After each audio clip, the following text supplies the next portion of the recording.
Hi guys! Good morning! Ayan, kita ay magkakwentuhan muna habang mainit ang panahon at hindi tayo makapag-intindi sa labas. Ayan. Kita ay nagatrending na lang baya naman talaga ay dahil dun sa mga pamali-mali na balita.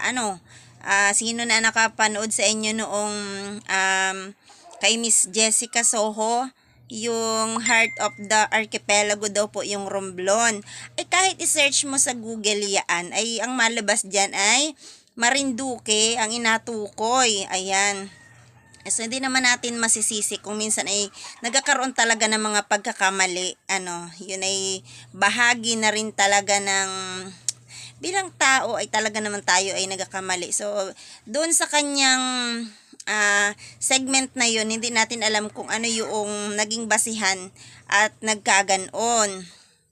Pero, sana naman po ay wag itong magdulot ng kalituhan. Ay lalo na ngayong mahal ang pamasahe.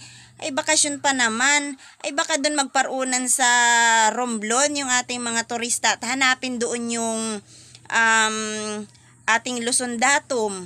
Ay di nilangin sa Marinduque matatagpuan. 1911 pa inakilala na ang Marinduque bilang ang puso ng Pilipinas. Kaya wag po tayong malito ha. Nandini po sa amin ang palatandaan na talaga pong kami ang puso ng Pilipinas. Ayan, kaya sa mga turista, dito po sa Marinduque ha, Romblon mapunta. Ang nandun po ay Marble Capital at isa rin pong magandang tourist spot naman talaga ang Romblon. Napakagaganda rin dyan ng mga beach. Kaya hindi naman natin dapat pagtalunan kung nagkakaroon man ng mga pagkakamali sa mga pag-uulat ng ating mga sikat na TV station. Ay hala, yan muna at sana po ay hindi yan magdulot ng kalituhan. Bye!